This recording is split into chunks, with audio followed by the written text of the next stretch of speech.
네, 오늘 또 수요예배 가운데 올라오신 여러분을 축복합니다. 11월의 첫날인데 11월 한 달 동안 주님과 동행하시기를 소망합니다. 저는 오늘 믿음에서 떠나는 사람들이라는 제목으로 말씀을 드리고자 합니다. 미래학자인 최윤식 박사가 지난 9월 달에 2050 한국교회 다시 일어선다라는 책을 펴냈습니다. 2050년 한국교회 다시 일어선다는 뜻이죠.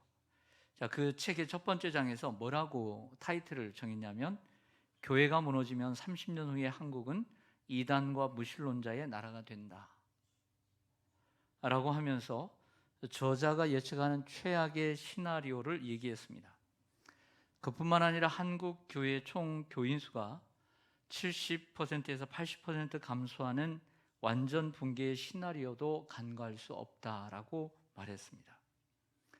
2067년이 되면 한국 기독교인의 총 인구수는 213만 7,764명으로 줄면서 229만 8,011명 되는 이단에 추월당하는 미래가 올 수도 있다라고 말했습니다. 자, 이것은 가정입니다. 즉 한국교회가 일어서지 못할 때의 가정인 것이죠.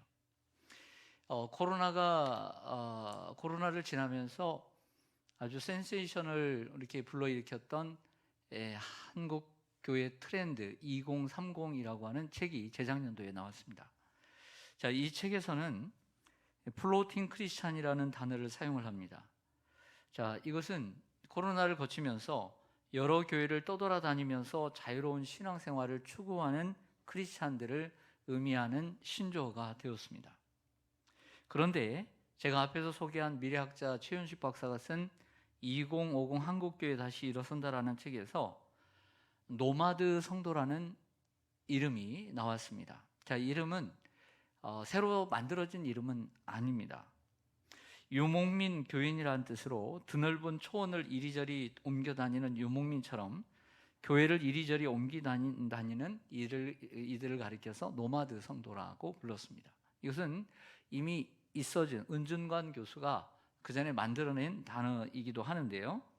이 노마드 성도도 코로나19를 거치면서 디지털 노마드 성도가 되었습니다. 즉 여기저기 현실적으로 교회를 떠돌아다니는 성도가 아니라 온라인상에서 신앙생활하는 이들을 디지털 노마드 성도다. 즉 실제적으로 교회의 생활에 회복이 되지 못했다는 것이죠.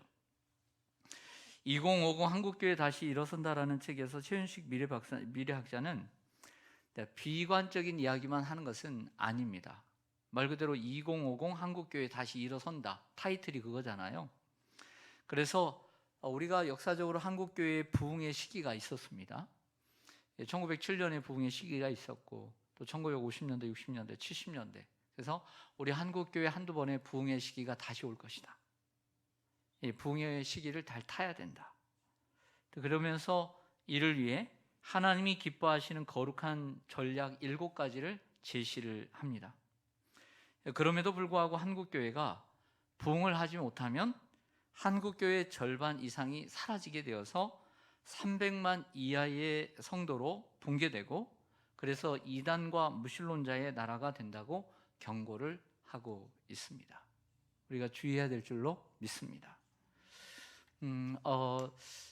저는 이제 같은 서울에 있어서도 몰랐는데 서초역 앞에 있는 사랑의 교회, 우리 합동측 사랑의 교회에서 섬김이 대회를 했는데 작년에도 5천여 명의 목회자 사모들이 동참을 해서 며칠 동안 좋은 프로그램 속에서 지냈다고 해요. 올해 두 번째 섬김이 대회를 했는데 7천 명이 모였답니다. 7천 명이 모였는데 그 본당이 6,500명 들어가거든요. 그래서 7천 명이 모였는데 여러 가지 기도회도 있고 프로그램도 있고 그래서 거기에 보면 그래도 50명 안 되는 성도들, 50명 안 되는 교회의 성도들이 그 목회자들이 대부분이었다. 그래서 서울 경기 지역을 제외한 먼 지역에 오신 분들은 성도의 가정과 조인을 시켜줘서 거기서 잠을 자고 이렇게 같이 식사도 다 대접하고 이런 시간들을 가졌습니다. 그 가운데 요즘은 참 안타까운 것이 한국교회에 존경받는 목회자들이 없어지고 사라져갑니다.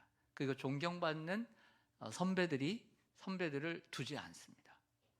그러나 그럼에도 불구하고 우리 합동 측에 존경받는 목회자 한 분이 중에 박희천 목사님이라고 있습니다.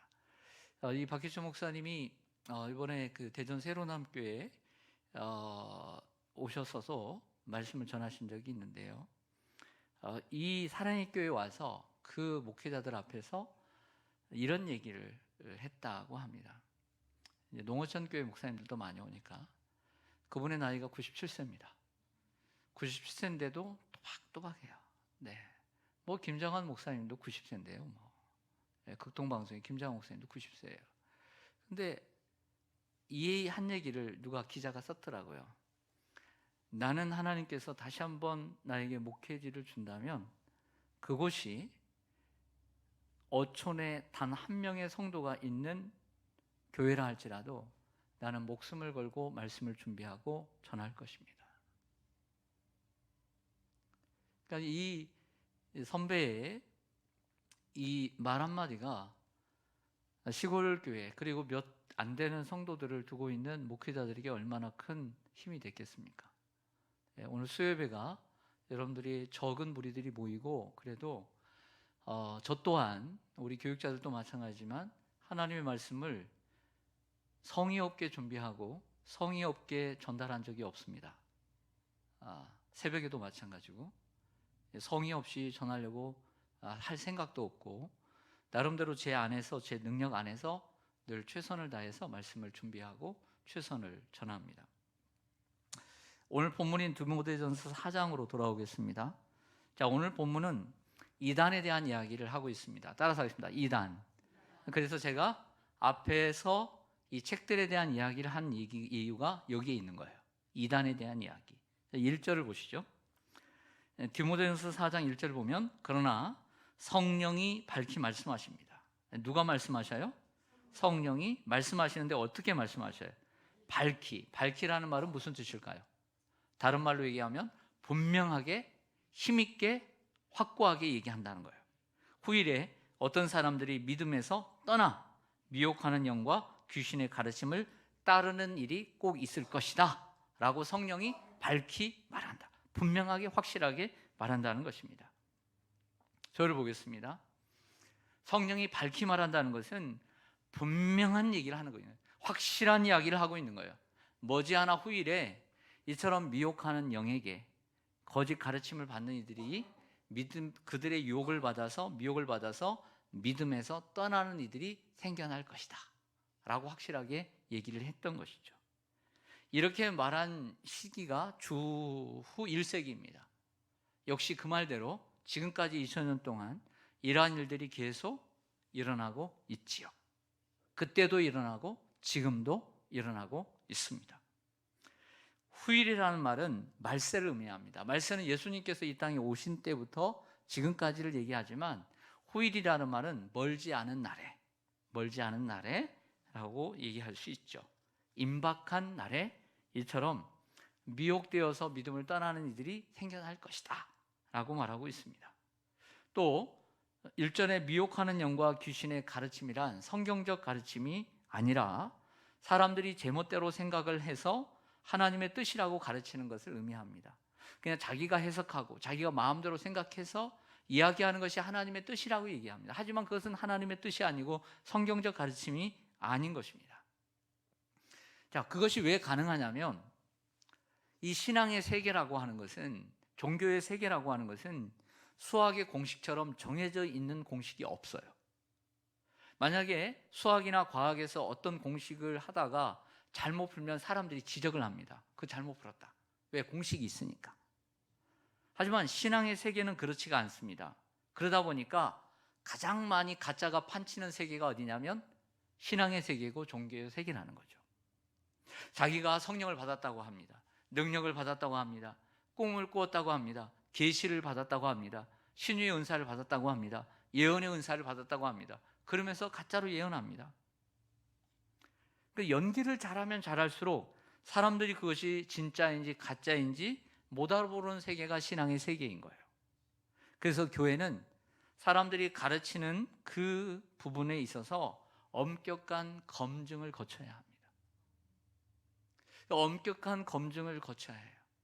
그러기 위해서 적어도 엄격한 검증을 거치기 위해서는 적어도 거쳐야 되는 것은 그가 배운 신학이에요.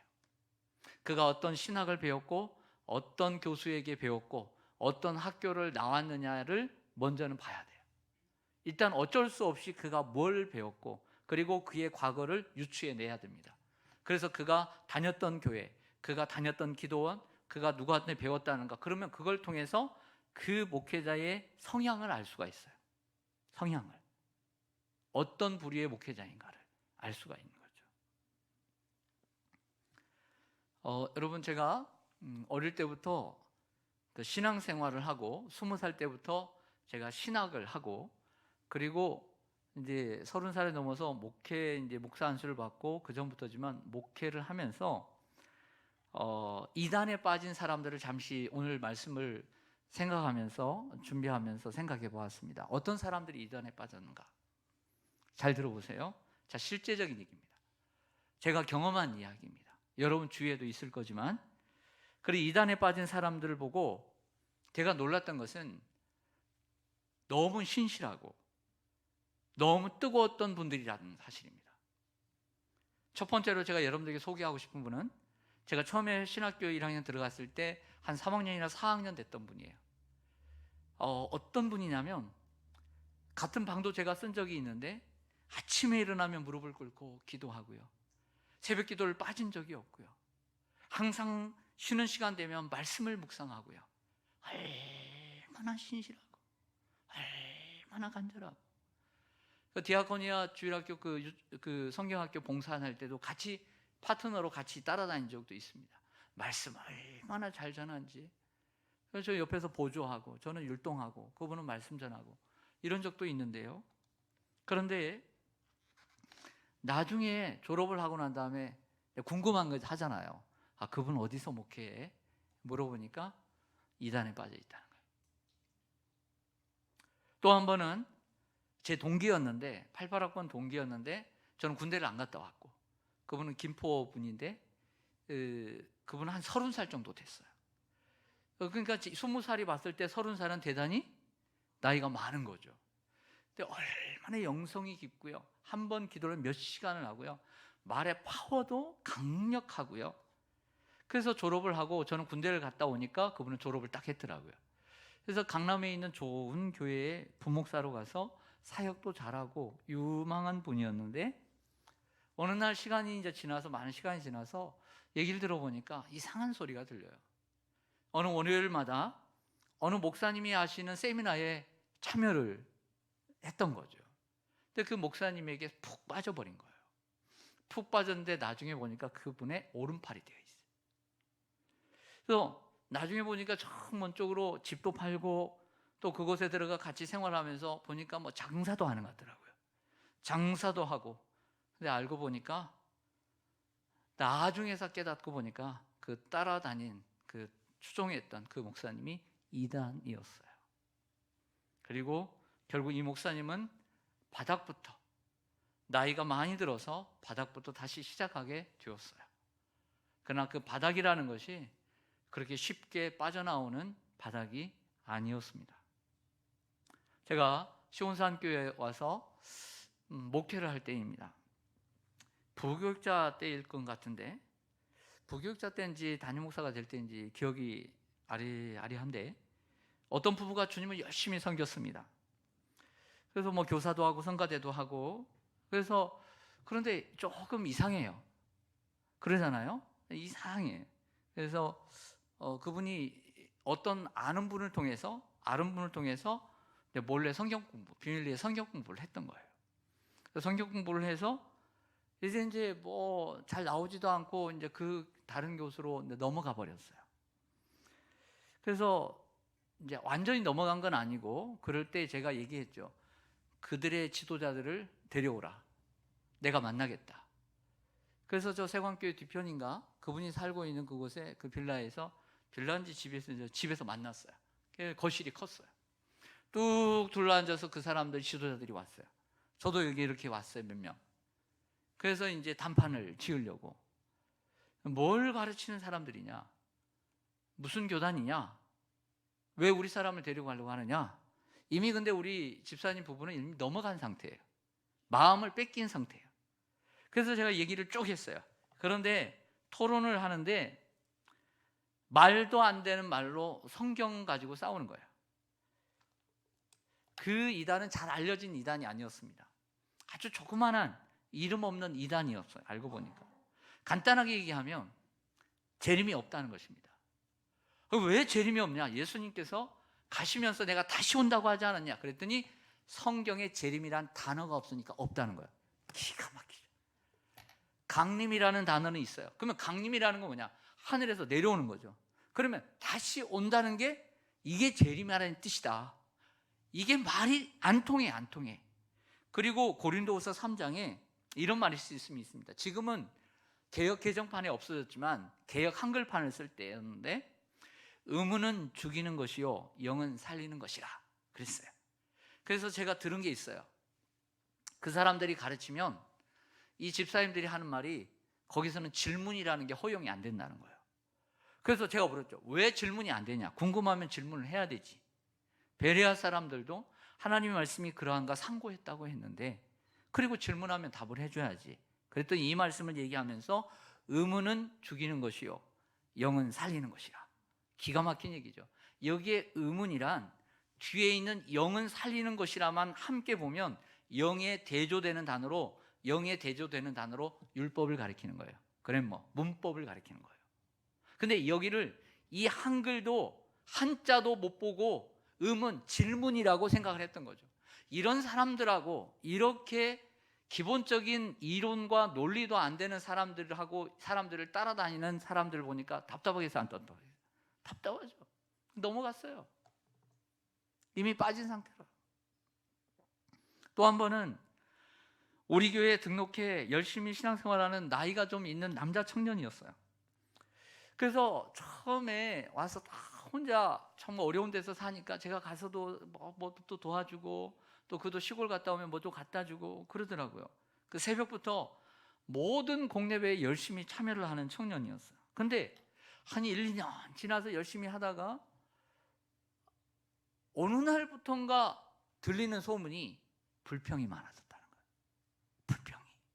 그때 새벽 기도를 이 본당 지하에서 중고등부실에서 했을 때인데 별것도 아닌 일 가지고 뒤에서 원망을 집어넣는 거야. 그래 이상하다. 그리고 저를 대하는 눈도 달라요. 그래서 제가 예배를 마치고 목양실에 불렀어요. 1대1로 만났죠. 형제님, 요즘 보니까 옛날하고 다른 것 같은데. 그래서 제가 이제 의심한 부분이 있어서 단도직입적으로 물었어요. 솔직하게 얘기해달라. 혹시 누구하고 개인적으로 다른 사람과 성경 공부를 하느냐 물었어요. 그랬더니 예, 아니오도 대답을 안 해요. 아니면 아니오라고 대답을 해야 되나요? 그렇죠? 예도 아니고 그러면 뭐겠어요? 예죠, 예. 한다는 얘기죠.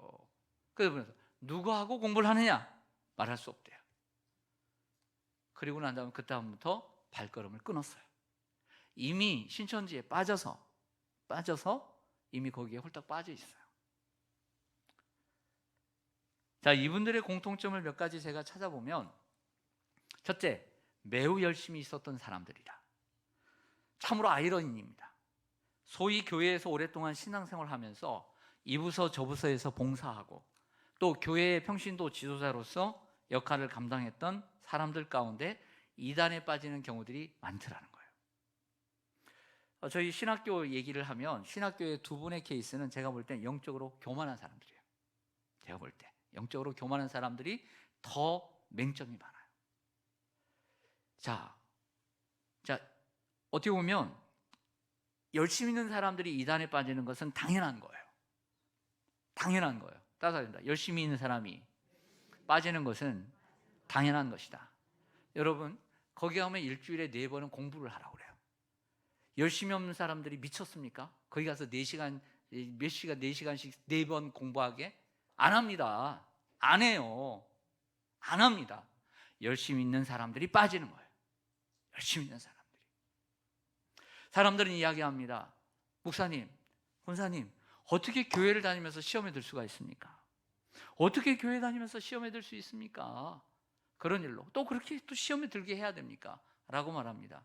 잘 몰라서 하는 얘기예요. 시험은 교회에서 드는 거예요. 시험은 교회에서 드는 거예요. 제 말을 좀 들어보세요. 교회를 다니는 사람들은 예수 그리스도를 통해서 하나님을 믿고 구원받은 사람들이고, 믿음의 생활을 하기로 마음먹고 우리가 배운 대로 본질상 진노의 자녀였던, 허물과 죄로 죽었던 우리가, 본질상 진노의 자녀였던 우리가 하나님 긍휼이 풍성하신 하나님의 은혜로 예수 그리스도를 통해서 우리가 살리심을 받은 사람인 줄로 믿습니다. 그래서 지옥의 자식이었던 우리가 지옥의 자식에서 떠난 하나님의 자녀가 된 거예요. 그러니까 누가 배 아파하겠어요? 마귀가 배 아파하죠. 여러분, 이미 세상에 있는 사람들은 복음을 듣고도 믿지 않으려고 하고 귀를 닫고 마음을 닫고 눈을 닫아버린 사람들, 비판하고자 하는 사람들은 이미 지옥의 자식이라. 시험에 들 필요가 있어요, 없어요? 시험에 들면 이쪽으로 오게? 시험에 들 필요가 없는 거죠. 그냥 가만히 놔둬야 되는 거예요. 그대로 가만히 안주하게 이렇게 사는 것이 좋다라고 죄악 가운데 두는 거예요. 근데 마귀가 누구를 시험하겠어요? 하나님의 자녀가 된 사람들을 시험해서 별것도 아닌 일 가지고 넘어지게 해서 돌아오게 하는 거예요. 가이드가 얘기하더라고요. 베트남 갔더니 큰 일로 사고 나지 않습니다. 조그마한 일로 사고 나는 거예요. 그 호텔 로비에 갔더니 피아노가 있고 이렇게 계단이 있는데, 그날 아침 우리 딱 나오는데 그 얘기 하더라고요. 다른 그 여행객이 그 피아노 누가 치니까 그 보다가 그 요만한 계단에서 삐끗해 가지고 허리를 지금 못 쓰고 있다고. 그러니까 조그만한 일에 여러분들, 사탄은요 교회 사람들을 시험 들게 하는 거예요. 그래서 예수님께서 가르쳐 주신 예수님의 마태복음의 기도를 보면, 다만 우리를 시험에 들게 하지 마시옵고 다만 악에서 구하옵소서, 이렇게 우리에게 기도를 가르쳐 주신 거예요. 겟세마네 동산에서도 제자들에게 너희가 시험에 들지 않도록 깨어 있어 기도하라. 할렐루야.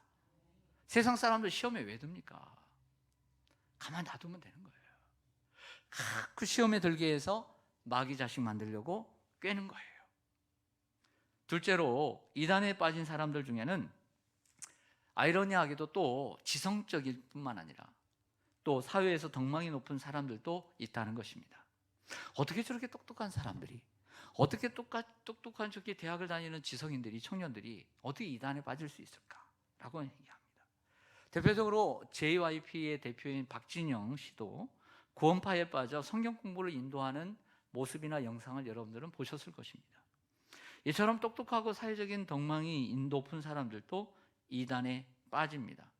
사실 조금만 생각하면 이단의 주장은 제가 좀 전에 얘기한 것처럼 정말 이론도 부실하고 도덕적으로도 허점과 문제점들이 많습니다.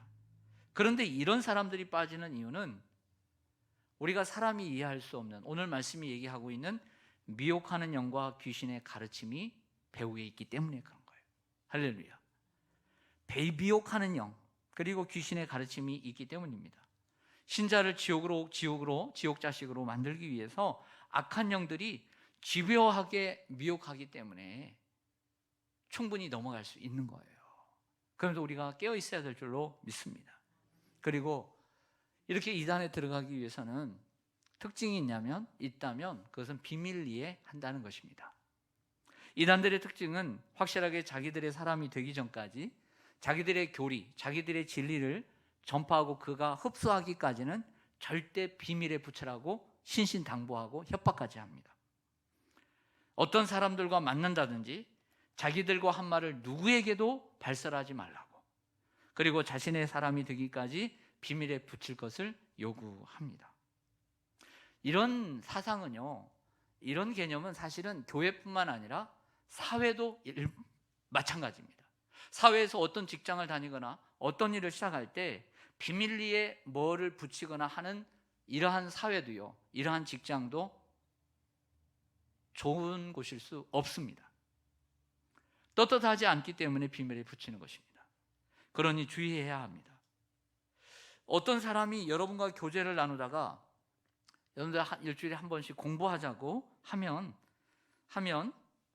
하면서 그것도 하지 말아야 되고 하면서 비밀에 붙여라고 하면 이것은 볼 것도 없이 100% 이단입니다.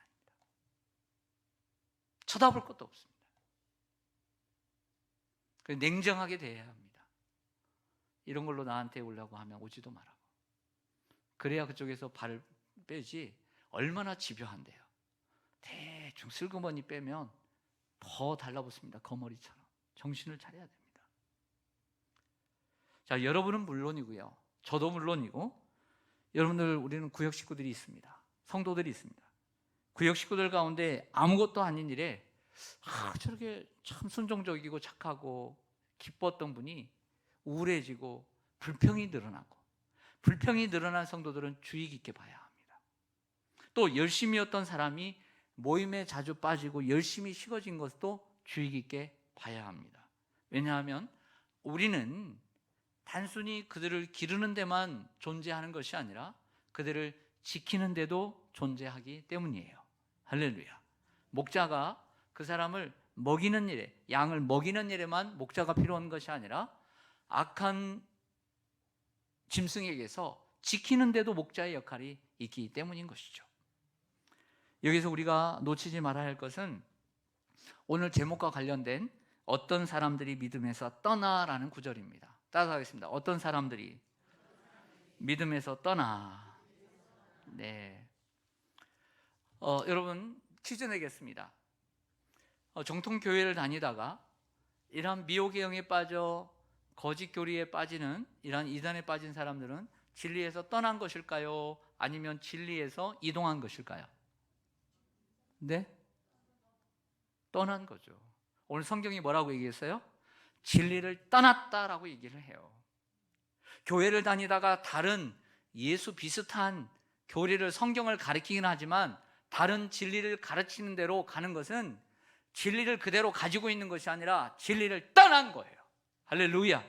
그런데 진리에서 둔감한 사람들, 진리에서 이 둔감한 사람들은 자식이 그리 갔는데도 뭐라고 하는 줄 아세요? 다 같이 하나님 믿는 건데 그러더라고요. 그러면서 거기서 열심히 배워서 내가 기도하고 있으니까 다시 돌아오면 더 열심히 도움이 되지 않겠냐고, 이런 쓸데없는 얘기를 하더라고요.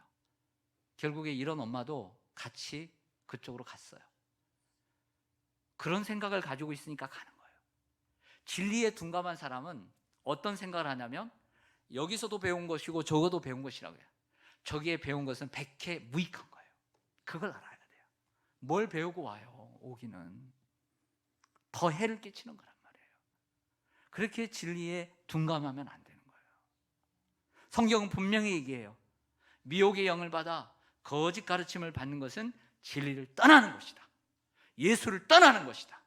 구원에서 떠나는 것이다. 할렐루야. 분명히 기억하시기를 바랍니다. 2절 말씀을 보겠습니다. 2절 말씀 한번 읽어주시기 바랍니다. 시작.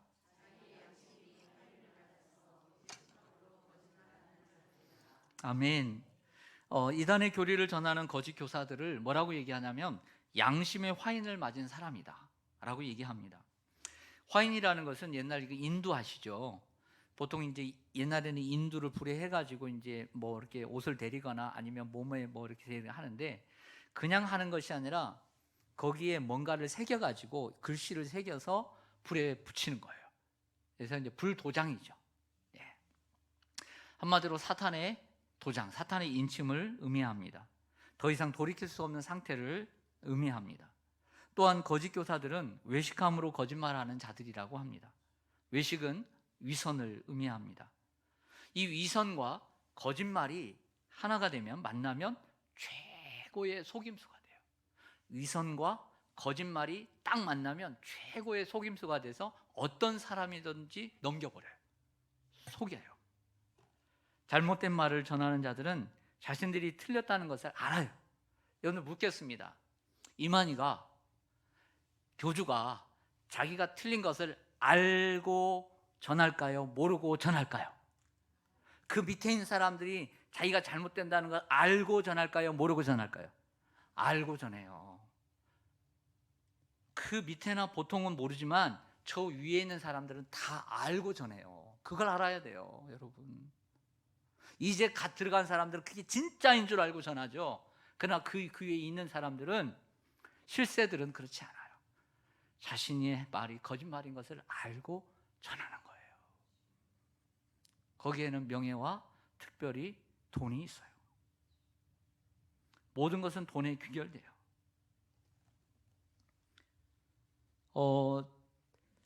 다음으로 자, 이제 본격적으로 바울이 말하고 있는 그 시대의 이단의 특징들을 얘기를 해주고 있습니다. 3절을 같이 제가 읽겠습니다. 3절에 보면요, 혼인을 금하고 어떤 음식물은 먹지 말라고 할 터이나 음식물은 하나님이 지으신 바니 믿는 자들과 진리를 아는 자들이 감사함으로 받을 것이니라.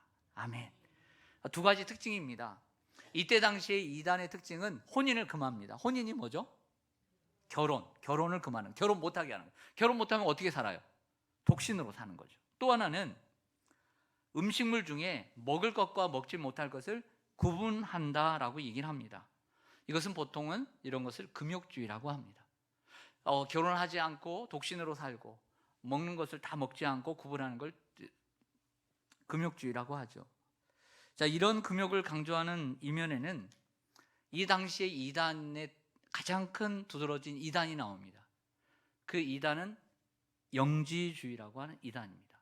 그노시스라고 하는 이 지식을 강조하는 영지주의는요, 어떤 특징을 가지고 있냐면 이원론의 특징을 가지고 있습니다. 이원론이라는 것은 영은 선하고 물질은 악하다라고 하는 원리를 가지고 있습니다.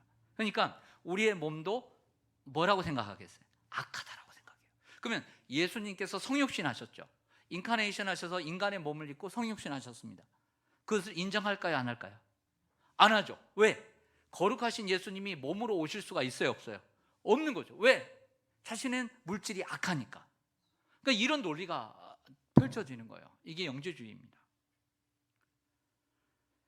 그래서 사도 바울이 그 전에 배웠던 16절로 한번 가보실까요?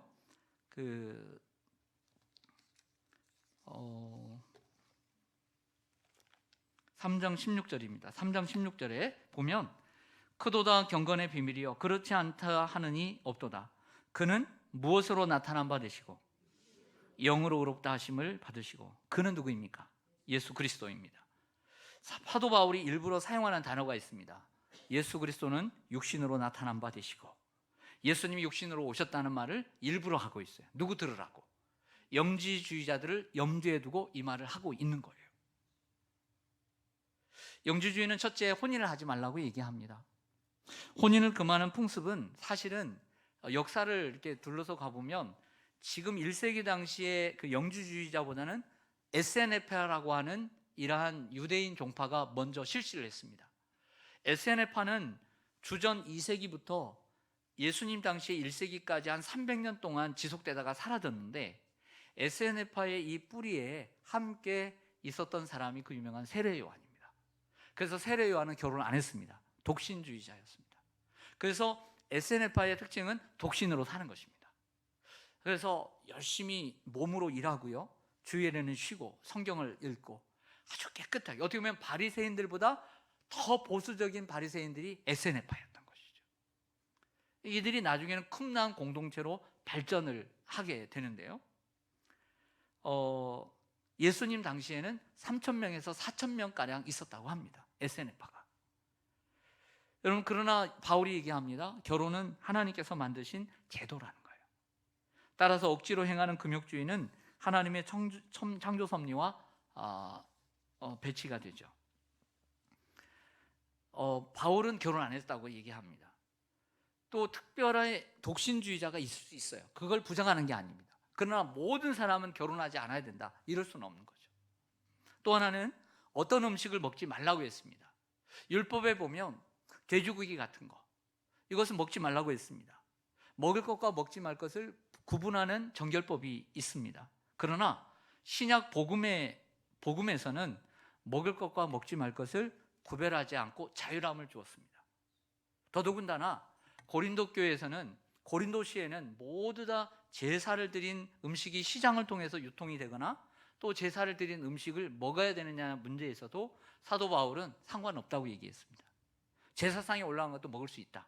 양심이, 신앙의 양심이 가리킴이 없다. 그러나 믿지 않는 사람들이 나를 보고 그 음식을 먹는 걸 보고 시험에 든다면 나는 영원토록 고기를 먹지 않겠다라고 말했던 것이죠. 그러니까 자유해야 돼요. 그러나 혹이라도 누군가에게 걸림이 된다면 거기에 대해서 내가 좀 절제를 할 필요는 있는 것이죠. 무엇을 먹고 안 먹느냐에 따라 사람이 거룩해지는 것이 아닌 줄로 믿습니다. 근데 그들은 혼인을 하지 않으면 거룩해지고, 그리고 무엇을 먹지 말라고 할 때 그것을 먹지 않으면 거룩해진다라고, 구원에 이른다라고까지 생각을 했던 것이죠. 음식물은 하나님이 지으신 바니 믿는 자들과 진리를 아는 자들이, 즉 믿는 자들과 진리를 아는 자들, 거듭난 성도들이 감사함으로 받을 것이다. 하나님께서 지으신 모든 것이 선함에 감사함으로 받으면 버릴 것이 없다라고 말씀을 해주고 있습니다. 우리 성경 한 구절 한번 찾아보겠습니다. 히브리서 13장 9절입니다. 히브리서 13장 9절.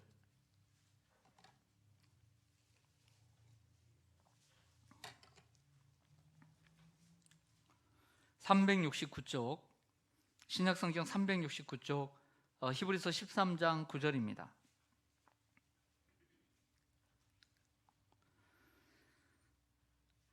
제가 읽겠습니다. 여러 가지 다른 교훈에 끌리지 말라. 이게 다른 교훈이 뭐겠어요? 거짓, 이단이죠. 마음은 은혜로서 굳게 함이 아름다운 거다는 거예요. 마음은요, 음식으로서 깨끗해지는 게 아니라 하나님의 은혜를 받음으로써 굳어진다는 거예요. 강건해진다는 거예요. 할렐루야. 여러분들 오늘 소고기 드셨어요? 제가 여러분들 돈 있으면 소고기 사드리고 싶어요. 피곤한 여러분들에게 보약도 해드리고 싶어요. 예, 추운 분들에게 따뜻한 옷도 해드리고 싶어요. 정말 그게 제 마음입니다. 근데 여러분, 좋은 옷, 좋은 소고기, 그것이 우리의 마음을 굳건하게 해주지는 않는다는 거예요. 할렐루야. 하나님의 은혜가 우리의 마음을 굳건하게 해주는 거예요. 음식은 우리의 몸을 따뜻하게 해주고 건강하게 해줄 뿐이라는 거예요. 음식 가지고 우리가 거룩해지고, 음식 때문에 이거 안 먹고 저거 안 먹었다고 해서 우리가 건강해지는 것이지 우리의 영혼이 잘 되는 것이 아닌 거예요. 할렐루야. 구원에 이르는 것도 아니라는 것이죠. 그래서 음식으로 살 것이 아니니 음식으로 말미암아 행한 자는 유익을 얻지 못하였느니라. 같은 연결선상에서 그렇다는 것입니다. 그러나 우리가 한 가지 더 주의할 것은 하나님의 의지입니다. 하나님께서 무엇을 가리켜 이것은 거룩하다 하면 거룩한 거고, 부정하다 하면 부정한 거예요. 우리는 거기에 따라서 하나님께 순종할 의무가 있는 줄로 믿습니다. 결론으로 사도 바울은 이러한 거룩의 척도가 독신으로 살고 이 음식을 먹지 않는 데 있는 것이 아니라, 거룩의 척도는 하나님의 말씀과 기도에 있느니라, 이렇게 말하고 끝을 내죠. 다시 본문으로 돌아가 디모데전서 4장 5절입니다. 디모데전서 4장 5절, 유명한 말씀이죠. 디모데전서 4장 5절 시작. 하나님의 말씀과 기도로 거룩하여 짐이라. 아멘. 하나님의 뜻을 바르게 깨닫고 거룩과 부정을 알 수 있는 길, 정말 하나님의 뜻을 깨닫고 이것이 거룩하고 이것이 부정하다고 아는 길은 하나님의 말씀과 기도밖에 없다는 것입니다. 말씀은 하나님께서 우리 편에 주시는 거고요, 기도는 우리가 하나님 앞에 드리는 거죠. 관계를 얘기하는 것입니다. 하나님과 우리 사이의 관계가 바르면 하나님이 원하시는 것과 원하지 않는 것을 구분할 줄 알게 되고, 하나님과의 관계가 바르면 이단의 유혹을 이길 수 있게 되는 것이고, 거짓의 가르침도 우리가 깨닫고 거기에 유혹에 빠지지 않게 된다는 거예요. 할렐루야. 하나님의 말씀 위에 우리가 바로 서서 이단에 빠지지 않도록 늘 경계해야 되고요, 믿음에서 떠나는 일이 없도록 해야 할 줄로 믿습니다. 그리고 저와 여러분뿐만 아니라 사랑하는 우리의 가족과 이웃, 그리고 사랑하는 우리의 성도들 또한 이러한 믿음에서 떠나는 이가 없도록 우리가 함께 또 기도하고 우리가 주의를 살펴서 함께 하나님 앞에 나가야 될 줄로 믿습니다. 아멘. 기도하겠습니다.